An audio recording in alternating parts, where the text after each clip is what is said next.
ಎಲ್ಲರಿಗೂ ನಮಸ್ಕಾರ. ನನ್ನ ಹೆಸರು ಡಾಕ್ಟರ್ ಅಮೃಕಾ ಶೇಷಾದ್ರಿ ಅಂತ. ನಾನೊಬ್ಬ ಪ್ಲಾಸ್ಟಿಕ್ ಸರ್ಜನ್. ಇವತ್ತು ನಿಮ್ಮ ಜೊತೆ ನಾನು ಬ್ರೆಸ್ಟ್ ರೀಶೇಪಿಂಗ್ ಸರ್ಜರೀಸ್ ಬಗ್ಗೆ ಮಾತಾಡೋಣ ಅಂತ ಅಂದ್ಕೊಂಡೆ. ಬ್ರೆಸ್ಟ್ ರೀಶೇಪಿಂಗ್ ಸರ್ಜರೀಸಲ್ಲಿ ಏನೇನು ಕಂಡು ಬರುತ್ತೆ? ಒಂದು, ಸ್ತನಗಳದ್ದು ಏನು ರೂಪ ಇದೆ, ಅದರದ್ದು ಏನು ಆಕಾರ ಇದೆ, ಅದು ಒಂದು ಹೆಣ್ಮಕ್ಳಿಗೆ ಚಂದ. ಆದರೆ ಕೆಲವೊಮ್ಮೆ ಅದರಿಂದಲೇ ನಮಗೆ ಸಮಸ್ಯೆಗಳು ಶುರು ಆಗ್ತವೆ. ಒಂದು, ಸ್ತನದಲ್ಲಿ ಗಡ್ಡೆಗಳು ಕಾಣ್ಕೋಬೋದು.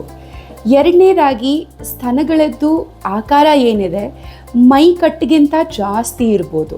ಸೊ ನಿಮ್ಮ ಮೈಕಟ್ಟು ಸಪೂರ ಇರ್ಬೋದು, ಅದು ಸಣ್ಣ ಇರ್ಬೋದು, ಬಟ್ ಎದೆ ಮಾಂಸ ಮಾತ್ರ ದೊಡ್ಡದಿರ್ಬೋದು.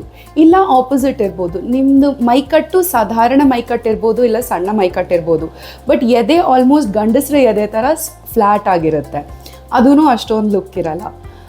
ಇನ್ನೊಂದು, ಸ್ತನಗಳದ್ದು ಬೆಳವಣಿಗೆ ದೊಡ್ಡ ಆಕಾರ ಅಲ್ಲ, ಬಟ್ ಕಂಕಳ ಹತ್ರ, ಆರ್ಮ್ಪಿಟ್ ಫ್ಯಾಟ್ ಹತ್ರ ತುಂಬ ಜಾಸ್ತಿ ಆಗೋಗುತ್ತೆ. ಸೊ ಇದಕ್ಕೆ ನಾವು ಆಕ್ಸಿಲರಿ ಬ್ರೆಸ್ಟ್ ಅಂತೀವಿ. ನನಗೆ ಯೂಟ್ಯೂಬ್ ವಿಡಿಯೋಸಲ್ಲಿ ಸ್ವಲ್ಪ ನಾನು ನೋಡಿದೆ ಇದ್ರ ಬಗ್ಗೆ ಏನೇನು ಮಾಹಿತಿಗಳಿದ್ದಾವೆ ಅಂತ. ಆ್ಯಂಡ್ ನನಗೆ ಗೊತ್ತಿರೋ ಹಾಗೆ ಯಾರೂ ಈ ಕಂಡೀಷನ್ಸ್ ಬಗ್ಗೆ ಅಷ್ಟೊಂದು ಬಿಡಿಸಿ ಹೇಳಿಲ್ಲ.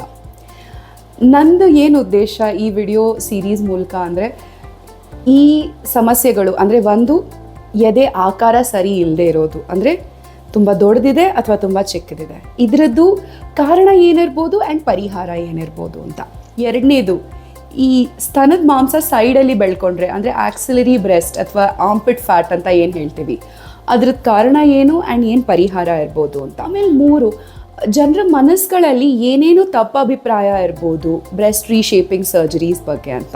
ಸೊ ಇದನ್ನೆಲ್ಲ ನಾನು ಮಾತಾಡೋಕ್ಕೆ ಪ್ರಯತ್ನ ಮಾಡ್ತೀನಿ. ಆ್ಯಂಡ್ ನಿಮ್ಮ ಅನಿಸಿಕೆಗಳನ್ನು ದಯವಿಟ್ಟು ಕಾಮೆಂಟ್ ಸೆಕ್ಷನಲ್ಲಿ ಡ್ರಾಪ್ ಮಾಡಿ, ನಾವು ಇದ್ರ ಬಗ್ಗೆ ಚರ್ಚೆ ಮಾಡೋಣ.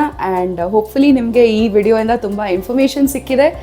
ಆ್ಯಂಡ್ ಮುಂದಿನ ವಿಡಿಯೋಗೆ ನಾನು ಕಾಯ್ತಾ ಇದ್ದೀನಿ, ನೀವು ಕಾಯ್ತಾ ಇದ್ದೀರಾ ಅನ್ಕೋತೀನಿ. So see you soon.